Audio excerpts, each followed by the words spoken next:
Thank you very much, Kat, and welcome all to day 2 of the 2021 KAND Family and Scientific Engagement Conference.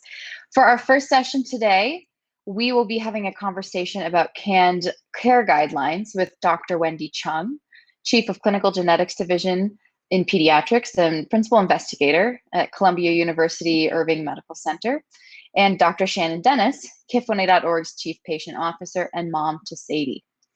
If you have questions as you're listening to this conversation, feel free to use the Q&A feature to the right of your screen.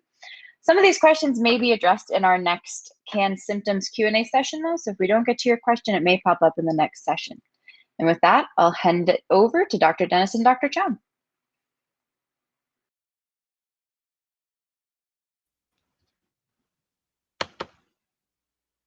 Good afternoon, everyone.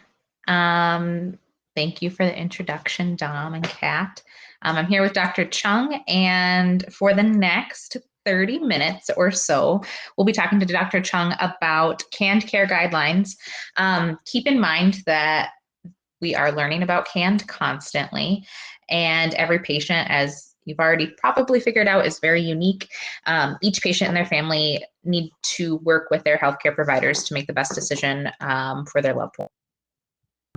But to start, first of all, Dr. Chung, what are care guidelines or clinical practice guidelines, and how are they even developed? Right. Shannon, that's a great question, and all your introductory remarks were spot on. We have care guidelines for various different things. So we have care guidelines, for instance, for breast cancer, as well as for common conditions and even rare conditions. The more evidence we have, the better we can be about developing those care guidelines and being sure that what we're recommending is efficacious, really works. The challenge that we have in rare diseases and rare genetic diseases is that it takes a while, because they're rare, it takes a while to gather all that information together. And in many cases, we have what we call evidence review, and we grade the level of evidence to be able to say how good it is for those recommendations. So we can have something that's sort of tippy top, lots of evidence, very clear guidance in terms of that. In the rare diseases, and especially rare diseases in the early days, it's mostly based on expert opinion. And so in terms of the recommendations, it'll be based on people like me and some other people around the world who have experience with KIF1A. But one of the challenges outside a small number of us around the world is there are very few people who have seen even one person who's known to have KAND, much less 2 or 3 or 20 or 50 or 100. And so that's the growing pains that we're undergoing now. But I'll put something forward, Shannon, and people can shoot me down. I know we've got professionals as well as families on the meeting today. One of the things I've found that's helpful before we can officially have official guidelines is that we have in the genetics community something called gene reviews, which is a clearinghouse or a place where people can go to get up-to-date information. By people, I mean mostly healthcare providers, but also families can go as well because it's free and open access. But within gene reviews, we oftentimes will post the current information about a condition, and it's in a relatively, for clinicians, easy way to consume. It's sort of bullet pointed in a standard format, and people can digest this very quickly and know where to go for their specialty, where to look up information.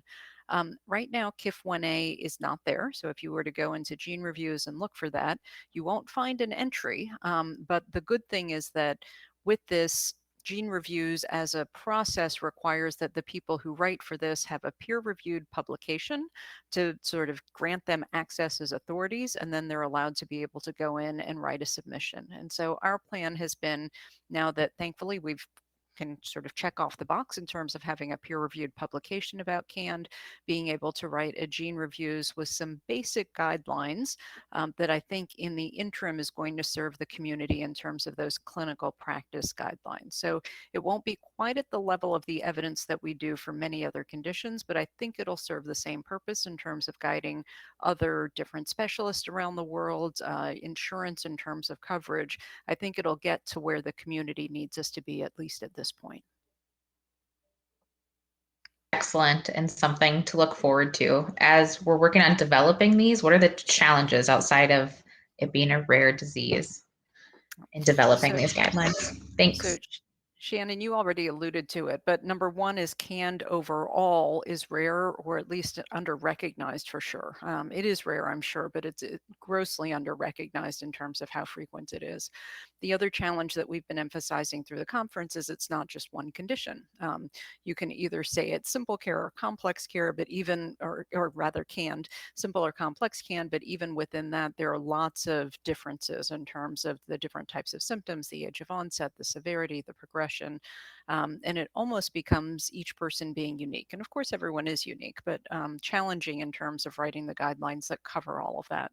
So the one thing that I'll warn families is, as we do this, and because we're still learning and because we don't know what this looks like in many cases for the majority of people when they're in their 20s, 30s, 40s, 50s, 60s, is that we're going to be making some best guesses.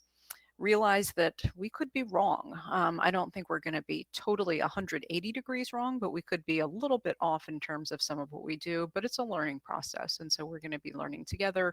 And this feedback loop, I hope, will allow us to iterate faster, so that many of you out there who, in Shannon's case, she really is Dr. Mom, but for some of the others of you who don't have the alphabet soup after your name, you're still Dr. Mom and Dr. Dad and Dr. Grandma and Dr. Grandpa. And so we need to be able to work together and take your input to help shape those guidelines as well. Absolutely. The art of medicine. As far as what we have right now, what tests or assessments are generally recommended at this time? We get asked a lot about EEGs and MRIs. Yep. So let me give you a sort of general way of thinking about this, and realize that for this condition, it is a little bit different than some other conditions I deal with, in the sense that things can change over time. So it's not necessarily just a one and done assessment. And one of the things we're going to have to appreciate is the frequency with which we should do those assessments. And I said, and as I'll say, I tend to be on the conservative side in terms of, for many things, doing more assessments if they're non-invasive and if there's no danger to the individual getting assessed. I know that may sound like I'm being frivolous with healthcare dollars, and I don't mean to do that. So I don't mean to torture people. I don't mean to be wasteful in this. But especially when it comes to things like epilepsy, it needs to be treated. And if it's not treated, it leads to its own problems. So I'd rather be sort of watching more carefully and making sure that we're not under treating the conditions that we're seeing. So let me give you a couple examples. Shannon, you asked specifically about seizures and about MRIs, and those are two of the most frequent ones. So seizures, and Dr. Jennifer Bain, who's a child neurologist, is going to be joining us in just a little bit, and I'm sure she'll have more to say about this as well. But there's several different ways of assessing seizures, and some of you have had all these different types of tests, but the idea is that you need to be able to have electrodes on the surface of the head to be able to look at the brain waves and seeing if there are seizures. For some individuals, seizures are quite frequent. And so by doing even a brief period, what we sometimes call a spot EEG, you can see if there are any problems. For other individuals, the seizures may not be so frequent. And so sometimes we'll have you come into the hospital and do a 24-hour overnight video EEG, because at night than they are during the day. You may not appreciate that there are even things like seizures going on at night because your child or your grandchild, for instance, is sleeping, and you may not be observing that. So I think it's important for KAND specifically, unless you do capture it on a spot EEG, to actually, and even if you do, I actually think it's useful to have a 24-hour EEG. And if you have the video, then if you're seeing something like one of those staring off spells, those absence seizures, or those blank stares, then you're wondering, is that a seizure or is that just daydreaming? You can be able to push the button and timestamp on the video when that's happening, and we can do the correlation of looking at the brain waves at the same time that you've seen this real time in person. And we can then go back and tell you, oh yeah, that really was a seizure, or no, you don't have to worry about that. With that, I think in terms of this, as soon as you have the diagnosis of KAND, for sure you need to have a baseline EEG. I think there's no question about that, and that's one of the things that we'll be writing about. After that, for individuals, it's a bit variable, and I apologize, but I think as we're learning this, it might be something like an every year or every other year for the individuals who seem to have more issues. And for other individuals who clearly just have a peripheral neuropathy, those individuals, I think after their baseline, if it's clear, if they're already adults, for instance, I'm not so worried that they need to have an EEG on an annual basis. For the little ones are the ones I'm more worried about. The MRI is a little bit different, and many of you know that the MRI, you can see changes over time. You can see parts of the brain that will shrink or get smaller. The question that I have personally is that if we need to sedate a child to do that, so literally because, if you're a squirmy worm, when you're in the tube for that, we just get blurred images and we can't really tell anything from that. And so if you can't lie still to be able to go into the machine, then we have to give you sedation. We have to give you medicine to, temporarily put you to sleep so that you'll sit still. The question is, there's a tiny risk with sedation. It's not huge, but there is a risk. And the question I always have is, if we're going to do this, what are we going to do with the information? And is it worth the risk that we take by using the sedation? And when I think of that right now, to be honest, I'm not going to do anything differently with the information that we get. So if I see some atrophy, if I see in the cerebellum back here that things are shrinked a little, I'm not going to change a medication based on that. I'm going to change a medication based on seizures or perhaps based on EEG, but not based on the MRI. So my recommendation right now is that although it might be useful scientifically, it's clinically and practically not going to make a difference. And so I'm not going to put that in as something that I think is a recommendation. If people, I think some parents I hear are curious about prognosis, they have a genetic test results, but we're not sure exactly what the trajectory is going to be. Is it going to be like this or is it going to be like this? And they want to get another data point, so to speak, in terms of being able to see how the brain looks. I understand that. And I do understand that there's some usefulness to having that information. But I do want you to just think about, like I said, that risk and benefit in terms of that, and if that's a data point that's useful to you in terms of getting that. But I don't think it's absolutely required. So I hope that helps. Very much so. We ourselves did a repeat EEG on Sadie, showed 30% cerebellar atrophy over 4 years. Will it continue to progress at that rate? They don't. Does atrophy equate to outward developmental issues? Not necessarily. So it was good data, but it didn't really change her treatment at all for what we put her through. So I think a lot of parents can appreciate that guidance. Are there any certain symptom treatment options like medicines or therapies that you typically see with KAND families, KAND patients? So at this point, and I think everyone who's participated so far, I'll warn you, as we were saying yesterday, wait, there's more. We still need to get information about changes over time. And we've been at this point just observing. So in other words, we haven't asked you to change a medication, but we've been observing just based on what you and your doctors have been doing, what medications have been working, what seem to be working better than others, if any are causing problems. But we've been trying to understand that. I don't think we have any what I would call sort of gold star recommendations at this point in terms of it's something like hands down, clearly 100% working, gold standard in terms of going after. On the other hand, we're also not seeing something that's absolutely contraindicated where it's doing terrible, terrible things. I would say we're more in the sort of seeing trends or seeing things that might be helpful. And in some individuals, and it's not 100%, some individuals more helpful than others. So what are some examples of those that might be helpful? One of the big issues is spasticity, right? So it's the problems folks are having, both in terms of causing pain, in terms of mobility, in terms of, just being able to have a high quality of life. So it's not medicine, but I do think physical therapy is really important. So physical therapy in terms of stretching, being able to stretch the tendons, staying as limber as possible. Many of your kiddos have AFOs that can help both in stability and preventing falls or preventing injuries. To me, those are very clear and there's no question about those. So I don't know if they rate as gold standards in terms of evidence, but clearly are things that can be helpful, as well as what I would call modifying your environment, making sure to try and do what we can to prevent accidents.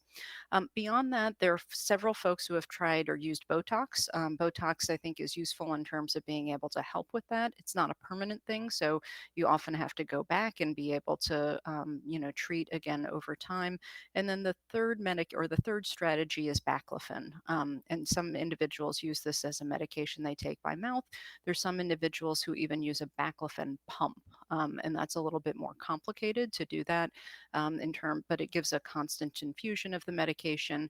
Both of those I've seen as being successful. And the thing about the pump is that you can get higher concentrations of the Baclofen where they need to go without getting the sedation or the sleepiness that you get when you take it by mouth. That tends to be one of the limiting steps or limiting problems in terms of dosage.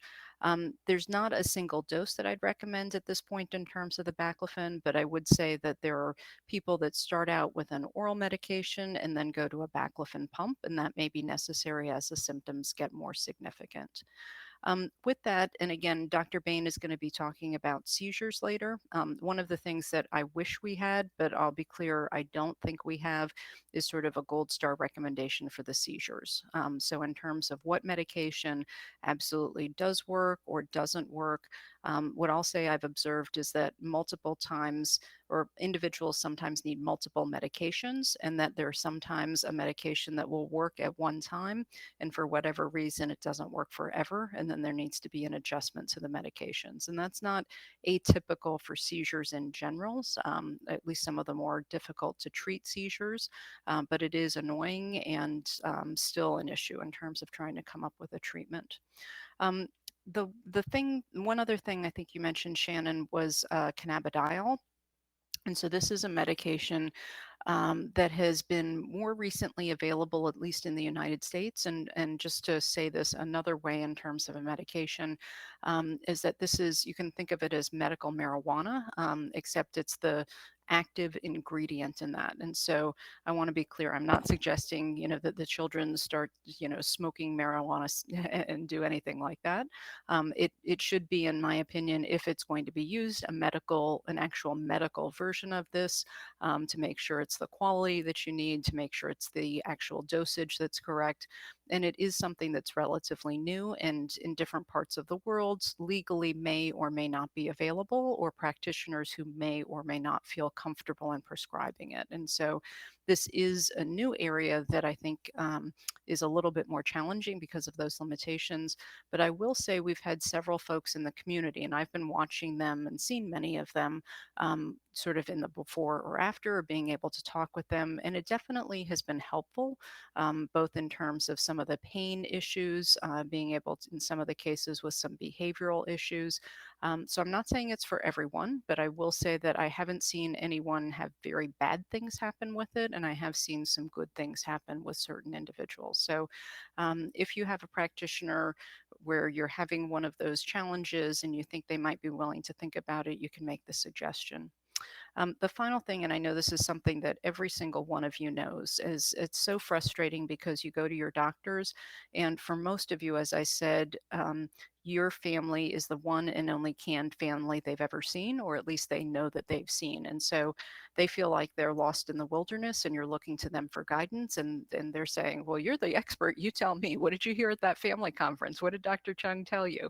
The one thing I'll say is that what you should be looking for is not necessarily an expert in KAND, but someone who's willing to work with you, someone who's smart, someone who's willing to listen, someone who's willing to take you seriously, and someone who's willing to learn. And if you've got that type of doctor or that type of therapist or educator, that's really what you need at this point, because we haven't sort of educated the entire workforce in terms of knowing about KAND yet. We will, but we haven't gotten there yet.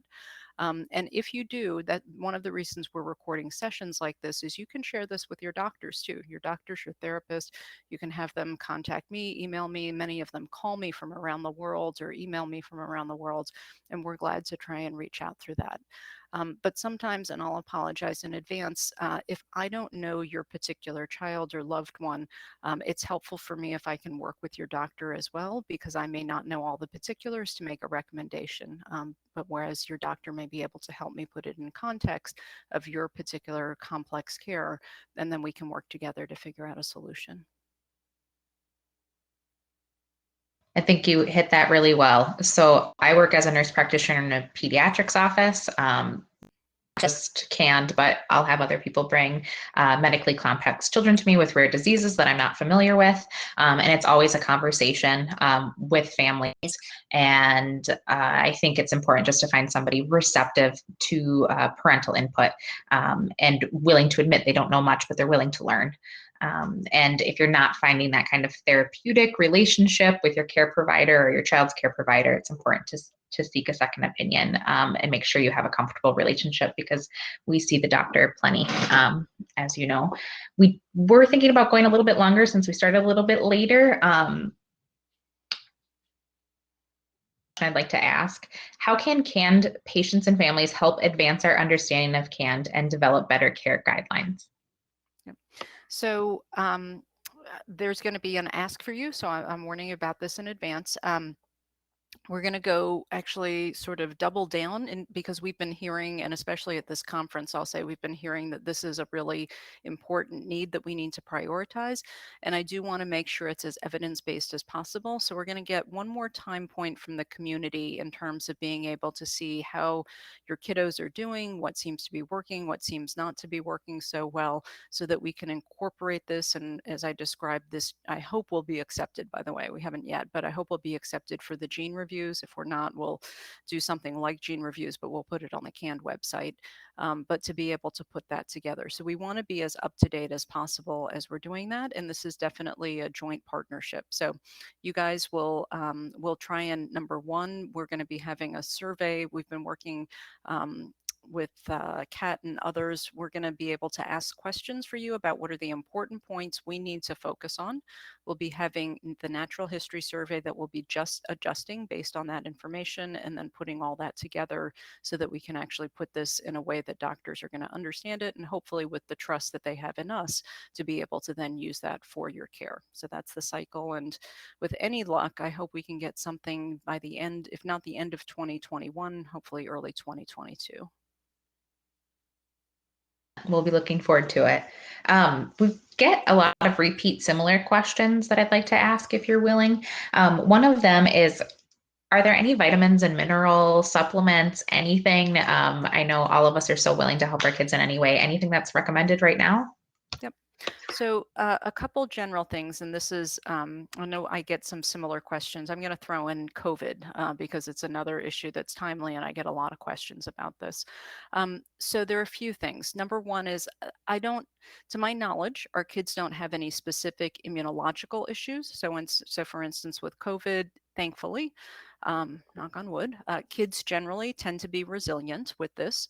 On the other hand, anything that sets our kids back even more. We can't afford to lose any little bit. So number one is the COVID vaccine is very, very safe and very, very effective. And this is true actually for all versions of the vaccine. I know some people may have concerns about the J&J version, but all versions of the vaccine really are safe and effective.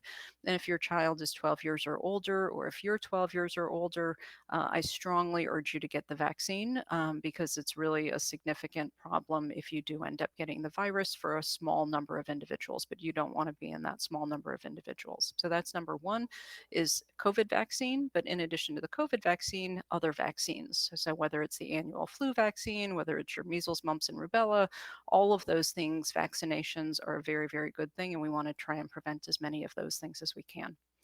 Depending on your child's nutritional status, a multivitamin never hurts. So in terms of if your kid's a picky eater or something else, a multivitamin, a Flintstone vitamin, whatever gummy, any of those things, a liquid version of it, you can get it over the counter at your Target or whatever your local store is. But a multivitamin never hurt anyone, always good. If you want to do anything in terms of anything more than that, so sometimes people ask me about glucosamine or sort of a mitochondrial cocktail or anything else, or fish, essential, some of the fish oils and any of those types of lipids. I don't know that any of those work. I also have not seen any problems with any of those. So if you decide that you want to try any of those, or you do seem to see some benefit, then absolutely, and share and tell us, what that benefit is that you're seeing and what you're using, and even doses of what you've been using. But I don't have anything proven at this point to work. But I'm like I said, they're all safe. So if you want to be able to use any of those over-the-counter vitamins, I think those are safe to be able to use. What's not safe? What's a bad idea? So I will say there's one bad idea I've heard floating around in the community, and it's a really bad idea. So let me be clear about this. So some people ask me about stem cell transplants. They've heard about this, and I won't mention, but there's a place in the United States, and I have some families that ask me about going to Mexico or going to other places around the world. Then they say, or they ask me about a cord blood transplant. There's something, can they take a cord blood transplant? Will those stem cells go in and repopulate the brain or the nerves and be able to solve this? The only way theoretically this would work, and I'm not saying it would work even with this, but theoretically, if this were to work, you'd have to ablate or actually give chemotherapy to knock out your child's bone marrow and then do a stem cell transplant and then be able to have them repopulate. And by the way, I don't think even that would work, but the places that are doing this around the world are just preying on desperate families. They're taking what they're calling cord blood samples. They're just doing a peripheral IV infusion without actually doing any of this, what we call ablation, and then charging a families a bundle and saying, look, you're on the road to a cure. I've had many patients, not with KAND, but I've had many patients with other neurogenetic conditions basically get duped by this. It doesn't do anything good, and we've looked to see if any of those cells are still in their body, if it looked like it really took and might have an effect, and there never is. And so it's definitely not something I would do. Don't waste your money, don't waste your time. Unfortunately, this isn't going to be the path forward.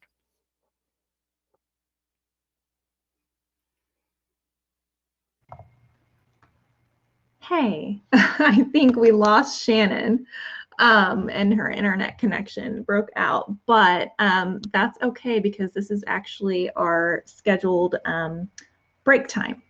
So Dr. Chung, thank you for all your insight and answering all of our random questions. We're going to take a quick break for a little bit. So while you're at your tables,